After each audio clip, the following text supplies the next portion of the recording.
नमस्कार विद्यार्थी आणि पालक मित्रांनो, स्वागत है आपका फिर से एक बार हमारे साथ जुड़ने के लिए। देखो आज हम पूरा डिटेल में बात करेंगे। अगर आप महाराष्ट्र स्टेट के अंदर 85% स्टेट कोटा का काउंसलिंग करना चाहते हो ना, तो वहां पर अगर आप रजिस्ट्रेशन फॉर्म फिल करोगे काउंसलिंग का, तो वहां पर आपको कौन कौन से डॉक्यूमेंट रिक्वायर्ड होते हैं उसके बारे में पूरी डिटेल में चर्चा करेंगे। देखो मैं आपको इस वीडियो के अंदर वही डॉक्यूमेंट एक्सप्लेन करूंगा जो कि आपको रजिस्ट्रेशन के टाइम रिक्वायर होते हैं। देन इस पीडीएफ के अंदर अदर भी डॉक्यूमेंट है जो कि आपको सीट अलॉटमेंट होने के बाद लगेंगे। तो डॉक्यूमेंट कौन से है, साथ ही साथ आपको रजिस्ट्रेशन के लिए कौन कौन से डॉक्यूमेंट रिक्वायर्ड है ना, पूरी डिटेल में इंफॉर्मेशन सिंगल वीडियो के अंदर मैं आपके साथ शेयर करूंगा। आप वीडियो को पूरा देखो, आपका हर एक डाउट यहाँ पर क्लियर सॉल्व हो जाएगा। देखो यहाँ पर अगर आप एमबीबीएस, बीडीएस, बीएमएस, बीएचएमएस, बीओएमएस हो, आपका बीपीटीएस, बीओटीएस, बीएसएलपी, बीपीओ कोर्स के लिए एडमिशन करना चाहिए तो आपको सेम डॉक्यूमेंट यहाँ पर रिक्वायर्ड होगा। महाराष्ट्र स्टेट के लिए सबसे पहले आपके पास महाराष्ट्र स्टेट का डोमासाइल होना चाहिए। आपके पास डोमासाइल नेशनलिटी होगा तभी आप यहाँ पर काउंसलिंग के अंदर पार्टिसिपेट कर सकते हो।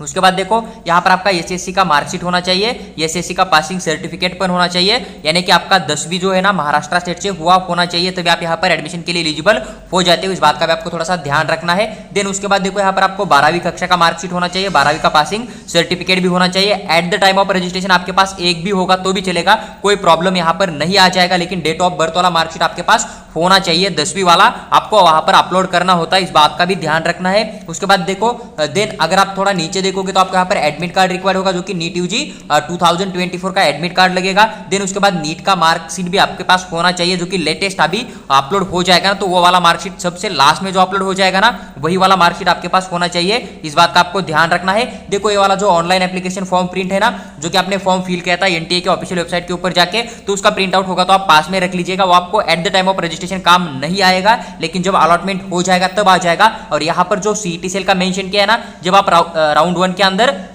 काउंसलिंग का रजिस्ट्रेशन फॉर्म फिल करोगे ना, वहां पर जो प्रिंट आता है ना, तो प्रिंट आपको at the time of admission के लिए यूजफुल हो जाता है। वो आपके पास नहीं होगा तो आपको एडमिशन नहीं दिया जाता। इस बात का आपको थोड़ा सा ध्यान रखना है। तो जब आप फॉर्म फिल करोगे काउंसलिंग का, तो वो प्रिंट भी आप अपने पास संभाल कर रखिएगा। देन देखो उसके बाद अगर आप कैटेगरी के अंदर आते हो तो आपके पास कास्ट होना चाहिए, कास्ट वैलिडिटी होना चाहिए। मान लीजिए कि कोई बच्चा अगर SC/ST कैटेगरी में आता है ना, तो उसके पास कास्ट वैलिडिटी होना चाहिए। उसके बाद एनसीएल वाला होता है, तो एनसीएल वाला किन बच्चों के लिए होना चाहिए, तो देखो जो बच्चे यहाँ पर अदर रिजर्व कैटेगरी के अंदर आ जाएंगे ना, जैसे कि आप ओबीसी में आते हो या फिर आप फीजे एनटी के अंदर आते हो, एनटी के अंदर आपको एनटी बी वाले देखने को मिल जाएगा, सी एनटी डी वाले भी बच्चे देखने को मिल जाएगा, या फिर एसबीसी वाले बच्चे भी नजर आते हैं, तो उनके पास कास्ट भी होना चाहिए, कास्ट वैलिडिटी भी होनी चाहिए, उनके पास एनसीएल वाला भी होना चाहिए। मैंने यहाँ पर साफ साफ मेंशन किया है, इस बात का आपको ध्यान रखना है। देखो उसके बाद देन अगर आप ओपन कैटेगरी में आते हो, आपका इनकम 8 लाख से नीचे है और आपके पास ईडब्ल्यूएस है, तो आप यहाँ पर हाफ फीस का बेनिफिट लेते हो, लेकिन आपके पास ईडब्ल्यूएस डॉक्यूमेंट होना चाहिए।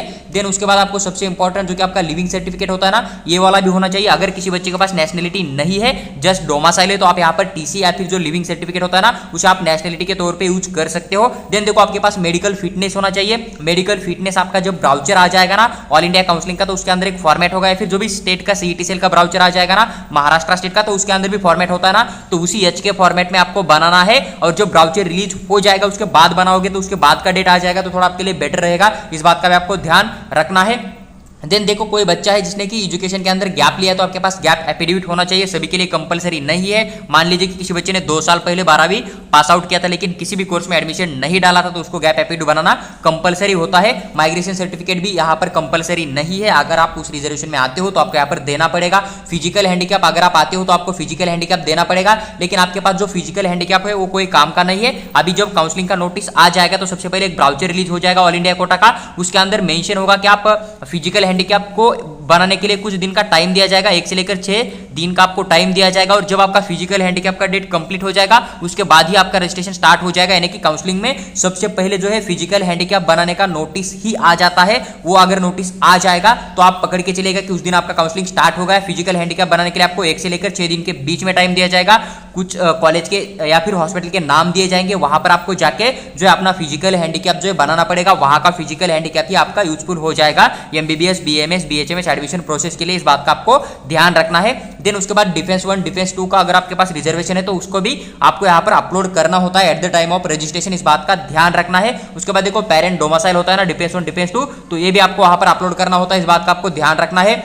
डिफेंस 3 का ट्रांसफर सर्टिफिकेट भी चाहिए। महाराष्ट्र कर्नाटक बॉर्डर के थ्रू आप अप्लाई करते हो तो ये भी आपके पास होना चाहिए। हिल एरिया के थ्रू अप्लाई करते हो तो ये भी आपके पास होना चाहिए। आधार कार्ड आपके पास होना चाहिए। आपको वहां पर आधार नंबर वगैरह फिल करना होता है। बाकी जो अलॉटमेंट लेटर या फिर पासपोर्ट साइज का फोटो या फिर दो डॉक्यूमेंट यहाँ पर नजर आ रहा है, तो कोई भी डॉक्यूमेंट आपको रजिस्ट्रेशन के टाइम जरूरत नहीं होती है। जब आप रजिस्ट्रेशन फॉर्म फिल करके काउंसलिंग के अंदर जाओगे देन वहां पर आपको सीट अलॉटमेंट हो जाएगा, देन आपका अलॉटमेंट लेटर वहां से आ जाएगा, तो वो आपको at the time of admission require होगी। कोई भी रजिस्ट्रेशन फॉर्म फिल करते समय आपको यहाँ पर यूजफुल नहीं हो जाएंगे, इस बात का ध्यान रखना है। Mail ID and mobile number आपके पास होना चाहिए जो कि आपका रजिस्ट्रेशन फॉर्म फिल करते समय आपको यूजफुल हो जाएगा। देखो कैटेगरी वाइज जो भी डॉक्यूमेंट थे पूरे महीने विद डिटेल एक्सप्लेन करके आपके साथ शेयर किए हैं, तो इतने सारे डॉक्यूमेंट है जो कि आपके पास होने चाहिए, इस बात का आपको ध्यान रखना है। देखो अदर कोई डॉक्यूमेंट यहाँ पर नहीं है। अगर आप माइनॉरिटी के अंदर आते हो, जैसे कि मुस्लिम माइनॉरिटी है, क्रिश्चियन माइनॉरिटी है या फिर हिंदी माइनॉरिटी का एक गवर्नमेंट आयुर्वेदिक कॉलेज देखने को मिल जाएगा, तो वो वाला भी डॉक्यूमेंट आपके पास होना चाहिए, उसका एफिडेविट भी आपके पास होना चाहिए, इस बात को आपको ध्यान रखना है। देखो पूरा डिटेल में इंफॉर्मेशन मैंने आपके साथ शेयर किया है।